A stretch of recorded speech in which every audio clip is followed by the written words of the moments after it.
एक ऐसा काम इस देश में होने जा रहा है कि प्रभु श्री राम लौटकर अपने घर वापस आ रहे हैं। वैसी ही भावना जैसे श्रीलंका पे को जीत कर जब वापस लौटे थे, प्रभु श्री राम के समय तो कोई धर्म था ही नहीं। आप रामायण उठा के देखिए, महाभारत उठा के देखिए, ये जो संप्रदाय आज हैं, मैंने धर्म नहीं कहता, संप्रदाय हैं और जिसके ऊपर वाद विवाद चलते रहते हैं दिन भर, तो उनका कोई कनेक्शन नहीं था रामायण और महाभारत के समय में। जी जी समय जी। सब एक थे, वसुधैव कुटुंबकम का जो फॉर्मूला है वो दुनिया में कायम था। जिन्होंने प्रभु श्री राम का धारावाहिक में या मुझे महाभारत में युधिष्ठिर का रोल निभाने का अवसर किया, हम लोगों को इतना मान सम्मान मिलता है, इतनी इज्जत मिलती है, इतना तवज्जो लोग देते हैं, तो असली प्रभु श्री राम कैसे होंगे और उनके लिए क्या भावनाएं लोगों के दिलों में होंगी। नरेंद्र मोदी साहब ने अपनी जिम्मेदारी बखूबी निभाई। अगर मंदिर बना है, मोदी जी के युग में बना है, राजनीतिकरण तो नहीं कहूंगा पर अपने कामों का बखान तो जरूर करेंगे, क्यों नहीं करेंगे, हक भी है, अधिकार है उनका। नमस्कार, आप देख रहे हैं वन इंडिया अंग्रेजी और हिंदी। और आज जिस खास शख्सियत से हम लोग बातचीत कर रहे हैं, उन्हें किसी भी तरह के परिचय की जरूरत नहीं है। कई पीढ़ियों तक मैं कहूंगा उन्होंने भारतीय इंडियन टेलीविजन को डोमिनेट किया है और एक आदर्श बड़े भाई की कल्पना और आदर्श बड़े भाई का रोल जो निभाने में युधिष्ठिर महाभारत के समय से जिनका रोल रहा, आज खुद गजेंद्र चौहान जी हमारे साथ हैं। चौहान साहब, हमसे बातचीत करने के लिए, वन इंडिया को वक्त देने के लिए बहुत बहुत शुक्रिया और स्वागत है आपका। बहुत बहुत धन्यवाद और आपके तमाम दर्शकों को अभिनंदन। जी, बहुत धन्यवाद। आपसे समय निकालने की गुजारिश हमने इसलिए की क्योंकि एक जैसा हम जानते हैं, मर्यादा पुरुषोत्तम श्री राम की जन्मभूमि पर जो मंदिर बनकर आ रहा है और 22 तारीख को उसकी प्राण प्रतिष्ठा है। सबसे पहले आपके विचार उस पर जानना चाहेंगे। कितना बड़ा ये एक ओकेजन है भारत के लिए, और सिर्फ भारत के लिए नहीं, मैं कहूंगा पूरे विश्व के लिए भी, जहां तक राम का सवाल है। मैं इसको ऐसे कहूंगा कि भारतवासियों के लिए, जो कहीं भी दुनिया में रहते हैं, उन सब के लिए, और भारत में जो रहते हैं उनके लिए तो है ही। एक ऐतिहासिक पल आ रहा है 22 जनवरी 2024 को। जी। वर्षों से, युगों से इसका इंतजार था और एक बहुत लंबी लड़ाई लड़नी पड़ी सनातन धर्म के जो रिप्रेजेंटेटिव्स हैं, जो फाइनली अपेक्स कोर्ट तक मैटर गया और अपेक्स कोर्ट ने जो जजमेंट दिया, मुझे लगता है उसकी जो तैयारी मौजूदा सरकार करवा रही है बहुत बेहतरीन है। और एक ऐसा काम इस देश में होने जा रहा है कि प्रभु श्री राम लौटकर अपने घर वापस आ रहे हैं। वैसी ही भावना जैसे श्रीलंका पे को जीत कर जब वापस लौटे थे, तो आज वासियों में वैसी लहर है और मैं बड़ा खुश हूं कि मुझे भी निमंत्रण मिला है। मैं अवश्य वहां मौजूद रहूंगा उस ऐतिहासिक पल को देखने के लिए। मैं सरकार का और श्री राम जन्मभूमि जो ट्रस्ट है उसका बहुत बहुत धन्यवाद करना चाहता हूँ इस बात को लेकर। जी बिल्कुल गजेंद्र जी, अभी खुद मैं और हमारी टीम वहां पर तकरीबन 1 हफ्ते रह के आए थे और जिस तरह की तैयारियां चल रही हैं, नो डाउट ऐसा प्रतीत होता है जैसे अंग्रेजी में कहावत है, all roads are leading to Ayodhya. गलत बिल्कुल ही नहीं है। और जिस तरह से पूरे शहर का भी कायाकल्प किया गया है, आपको क्या लगता है देर आए दुरुस्त आए वाली स्थिति है? क्योंकि राम मंदिर राम के जन्मभूमि में ही बनना, बहुतों का कहना था वहां की ये तो काफी पहले भी हो जाना चाहिए था। देखिए, हर काम का एक पल निश्चित होता है, विधि का विधान निश्चित होता है। और जिस तरह से इस समय प्रभु श्री राम का मंदिर बन रहा है, जब से बनना शुरू हुआ, मैं 4 बार अयोध्या जा चुका हूँ जी। और अच्छा। मैंने उसको ईंट बाय ईंट जैसे आगे काम बढ़ रहा है उसको देखा है, उसके चित्र भी लिए हैं। और अभी पिछले हफ्ते भी मैं अयोध्या में था। अच्छा। तो मैंने देखा कि देश के तमाम चैनल जो हैं वहाँ उपस्थित हैं और कवरेज चल रही है। वो आपने बिल्कुल ठीक कहा कि all roads are leading to Ayodhya, बिल्कुल सही है, क्योंकि ऐसा काम आज से पहले ना हुआ है और शायद आने वाले युगों में भी शायद ऐसा नहीं होगा कि श्री राम लौटकर वापस अपने घर आ रहे हैं। तो जिस तरह उस समय अयोध्या वासियों ने उनका स्वागत किया था, मुझे लगता है भारतवासी कहीं भी होगा दुनिया में, जैसा कि आदरणीय हमारे प्रधानमंत्री यशस्वी मोदी जी ने ये कहा है कि आप अपने घरों में, पड़ोस के मंदिरों में दिए जलाएं, दीपावली मनाएं प्रभु श्री राम के वापस लौटने पर। तो वैसा ही माहौल जो है चारों तरफ है और अयोध्या तो सजी हुई है। मैं एक समाचार और आपको देना चाहता हूँ कि जी जी। 17 जनवरी से 22 जनवरी तक एक रामलीला का आयोजन वहाँ किया गया है अयोध्या की इस पवित्र पावन भूमि पर, और हाँ मैं हाँ। हिस्सा लूंगा। मैं उसका एक पात्र रहूंगा कहानी हम्म। का। तो मुझे अच्छा। ये भी खुशी है कि उस रामलीला के बिल्कुल। मंच भी मुझे परफॉर्म करने का मौका मिला है। तो मैं बहुत खुश हूँ इस चीज को लेकर कि प्रभु बिल्कुल। श्री राम के उन ऐतिहासिक पलों को मैं अपनी आंखों में समा हम्म। सकूंगा, और अपने याददाश्त में हमेशा हमेशा वो मेरे जीवित रहेंगे। बिल्कुल। मैं बस उम्मीद ही कर सकता हूँ कि ये आपके लिए तो एक बहुत यादगार पल है ही है। जो दर्शक वहां होंगे, जो आपको देखेंगे, उनके लिए भी it would be like yesterday once more. उनके लिए भी एक ट्रीट फॉर आईज वाली स्थिति होगी, जहां तक अदाकारी और साथ साथ इस खास मौके पर परफॉर्म करने का जो मौका मिल रहा है उसको लेके। चौहान साहब, एक बहुत ही जो आपने बात की कि देश विदेश में कहीं भी जो भारतीय रह रहे हैं उनके लिए भी एक गर्व का विषय है।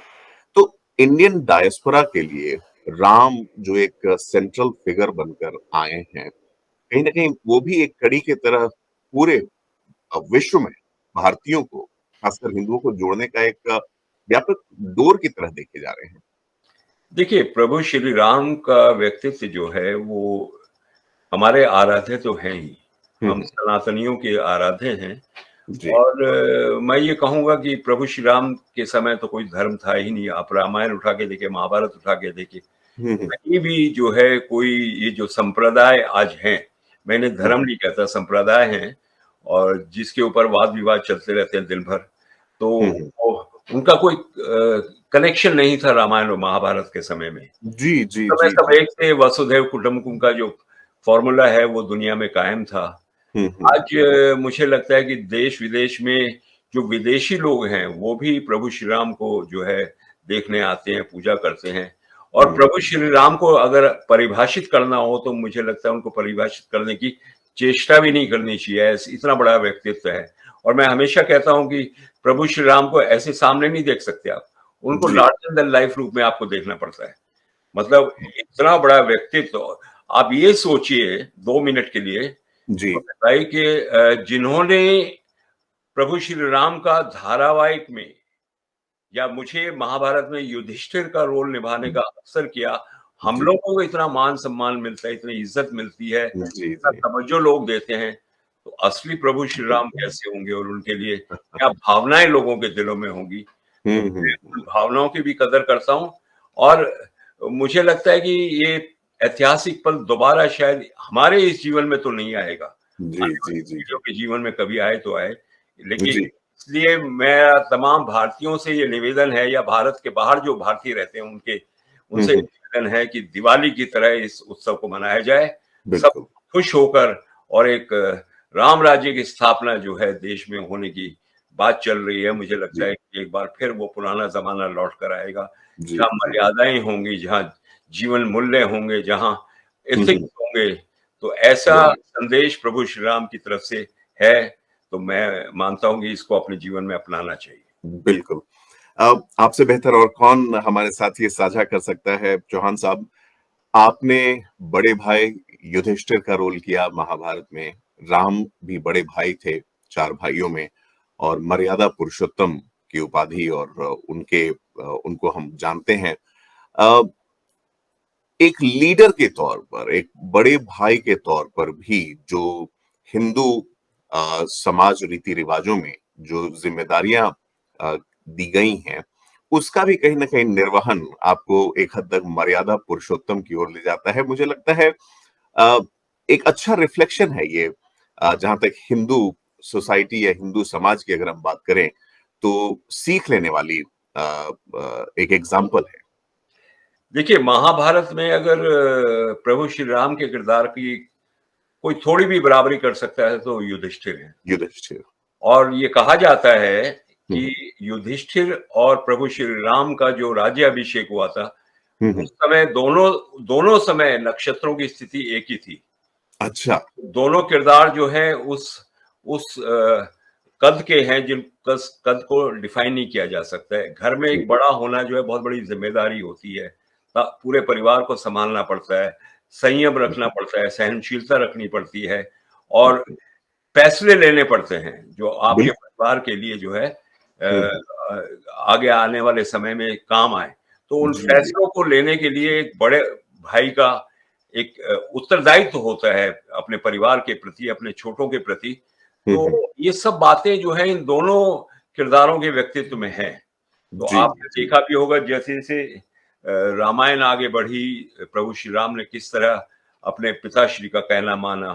हम्म, महाभारत में युधिष्ठिर को जब जुआ खेलने गए, द्यूत जी क्रीड़ा जी। हुई, तो हम्म, पिताजी ने नहीं कहा था, उनके पिताजी के बड़े भाई ने कहा था। उन्होंने उसकी भी मर्यादा रखी और उसको जी जी कहना जी। माना और उसके बाद फिर वनवास भी झेला उसी कारण। तो ये जो मर्यादाएँ हैं हमारे धर्म में, हमारे हम्म, सनातन धर्म में जो मर्यादाएँ हैं या जीवन मूल्य हैं, वो इन दोनों किरदारों में दिखते हैं और मुझे लगता है कि लोगों को इनसे सीख लेनी चाहिए। महाभारत और रामायण जो है वो सिर्फ देखने की चीज़ें नहीं है, वो सीखने की चीज़ें हैं। बिल्कुल हमारी बिल्कुल। आने वाली पीढ़ी को पुरानी पीढ़ी हमेशा ये बताए और हम्म, मैं धन्यवाद करना चाहता हूँ सरकार का कि कोविड के समय में दोनों धारावाहिकों को एक बार फिर रिलीज़ किया फिर गया से बिल्कुल। और समय-समय पे 5 साल, 10 साल के बाद इन दोनों धारावाहिक को मुझे लगता है कि टेलीविज़न के माध्यम से बार-बार दिखाना चाहिए, दिखाना चाहिए, जी ताकि जी। जो है आने वाली पीढ़ी इनसे सीख ले सके। बिल्कुल, बिल्कुल, नो डाउट अबाउट दैट। एक आखिरी सवाल मैं आपसे लेना चाहूँगा जी, और जब हमने बात लीडरशिप की, जब हमने बात बड़े भाई की, मैं यहाँ पर किसी भी तरह से पॉलिटिकल वे में नहीं इस चीज़ को देख रहा हूँ, लेकिन प्राइम मिनिस्टर नरेंद्र मोदी, प्रधानमंत्री नरेंद्र मोदी का जो रोल रहा, खास करके शुरू से लेके आखिर तक मंदिर निर्माण में, मुझे लगता है कहीं न कहीं इसको अगर पर्सनली आप मेरे से पूछें तो डेफिनेटली मुझे लगता है कि अविस्मरणीय है। आप इसको कैसे देखते हैं उनके रोल को, पीएम के रोल को? मुझे ऐसे लगता है कि नरेंद्र मोदी साहब ने अपनी ज़िम्मेदारी बखूबी निभाई है। जी। वो देश के प्रति हो, देश की जनता के प्रति हो, हुँ, समाज हुँ। के प्रति हो, तो वो उस उन बातों को उन्होंने उन ज़िम्मेदारियों को बखूबी निभाया है। हुँ, हुँ। यही एक कारण है कि जब-जब इलेक्शन आते हैं तो वो भारी मतों से जीतते हैं। लोग उनको दिल से प्यार करते हैं। हुँ, इसलिए हुँ, प्यार हुँ। करते हैं क्योंकि वो काम करते हैं और काम बेहतरी के लिए करते हैं, समाज के लिए, लोगों के लिए जब काम करते हैं। हुँ, प्रभु हुँ। श्री राम के मंदिर में भी मुझे लगता है कि हमारे राजा साहब हैं वो इस वक़्त देश के। नरेंद्र मोदी साहब का बहुत बड़ा रोल रहा है हुँ, हुँ। और जिस तरह से उन्होंने तैयारियाँ करवाई है वहाँ के मुख्यमंत्री योगी जी से बात करके और हुँ, जिस हुँ। तरह से काम चला है राम जी, मंदिर का इतना जल्दी और उसके अलावा काशी विश्वनाथ का जो उद्धार हुआ है, जो नया स्ट्रक्चर आया है वो देखने लायक है। तो मुझे लगता है कि धर्म के प्रति बहुत जागरूक हैं और बहुत सेंसिटिव है मोदी साहब। हुँ, इस हुँ। जितने भी धर्म के स्थान हैं, उनका उद्धारकरण हो रहा है। ये जी। बहुत अच्छी बात है, देश के लिए भी और लोगों के लिए भी, समाज के लिए भी कि हुँ, हम हुँ। इस युग में ये हमारा सौभाग्य है कि हम इस युग में पैदा हुए और इन सब चीज़ों को अपनी आँखों से देख रहे हैं। तो मुझे बिल्कुल। लगता है मोदी साहब का बहुत ही बड़ा रोल रोल रहा है और उन्होंने अपनी ज़िम्मेदारी को एक राजा के रूप में, देश के प्रधानमंत्री के रूप में बखूबी निभाया है। बिल्कुल। चौहान साहब एक आखिरी सवाल मैं नहीं रह पाया बिना आपसे पूछे वो ये है कि मेगा सीरीज़ सीरियल महाभारत में आपने यक्ष प्रश्नों का जवाब दिया था।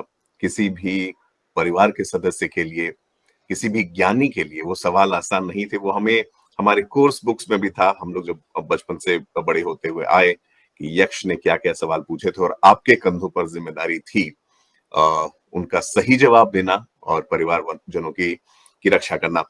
यहाँ यक्ष प्रश्न एक आता है जो थोड़ा पॉलिटिकल हो सकता है, वो ये है कि 2024 को लेके जिस तरह से राम मंदिर एक धुरी सी बन गई है, आपको लगता है कि इस in the run up to the elections opposition और सत्तारूढ़ पार्टी के बीच में जिस तरह से कुछ हद तक कटाक्ष चल रहा है इन्विटेशंस को लेके, वो कहीं न कहीं अपना असर 2024 में दिखाएगी? देखिए, ये राजनीतिक सवाल है और जी। मैं ये चाहूँगा कि इसका जवाब ना दूँ लेकिन फिर भी थोड़ा-सा इसको स्पर्श करते हुए मैं ये कहूँगा कि मैं आज एक वाइस चांसलर हूँ एक यूनिवर्सिटी का, तो मेरी जी। भी कुछ ज़िम्मेदारियाँ होती हैं कि हुँ, हुँ। मैं अपने किए हुए कामों को सराहूँ, लोगों को बताऊँ, ताकि मुझे उसका लाभ उठ सके। अगर मंदिर बना है मोदी जी के युग में बना है तो मोदी जी डेफिनेटली राजनीतिकरण तो नहीं कहूंगा पर अपने कामों का तो बखान तो जरूर करेंगे, क्यों नहीं करेंगे। और जी जो जी जी जी जी। मैं कहता हूँ उनका हक भी है, अधिकार है उनका कि आपने जो काम बिल्कुल। किए हैं, सड़कें बनाई हैं, टॉयलेट्स बनाए हैं, मकान बनाए हैं, मंदिर बनाए हैं, तो ये हम्म। सारी चीजों का को समाहित करके हम ये कह सकते हैं कि ये वन ऑफ द काम है, पर ये हम्म। धर्म के प्रति है, इसलिए इसका रूप और बड़ा हो जाता है। जी जी। तो और वो। कटाक्ष देखिए, ये तो सरकार की नीति है। हम्म। राजनीति क्या है? नीति से राज करना और लोगों के बिल्कुल। लिए काम करना, समाज के लिए काम करना। आज मोदी जी का और विपक्ष के बीच जो चल रहा है, मुझे लगता है कि विपक्ष जो है कोई विजन या मिशन के बगैर आगे बढ़ रहा है, और जब तक हम्म। वो अपना मिशन या विजन इस देश के लोगों को नहीं बताएंगे, तब तक उनका कुछ भला होने वाला नहीं है। किसी की बात को, अच्छे काम को भी ना सराहना, ये भी एक बहुत नेगेटिविटी है, नकारात्मक सोच है। बिल्कुल तो बिल्कुल। मुझे लगता है कि विपक्ष को जो है अच्छे कामों की तो सराहना करनी ही चाहिए, बिल्कुल। तभी उनका कुछ भला हो सकता है। वरना अगर सिर्फ आप विपक्ष के नाम के विपक्ष ही विरोधी करना है तो वो हम्म। विपक्ष किसी काम का नहीं। बिल्कुल। Giving the credit where it's due, मुझे लगता है इस पर उन्हें जरूर ना ध्यान देना चाहिए। गजेंद्र चौहान जी, हमसे बातचीत करने के लिए, अपना कीमती वक्त देने के लिए, और हमारे जैसे लाखों करोड़ों इंडिविजुअल्स को कई पीढ़ियों तक एक अमिट छाप देने के लिए महाभारत के द्वारा आपका बहुत बहुत धन्यवाद हमसे बातचीत करने के लिए। प्रणाम। नमस्कार। प्रणाम।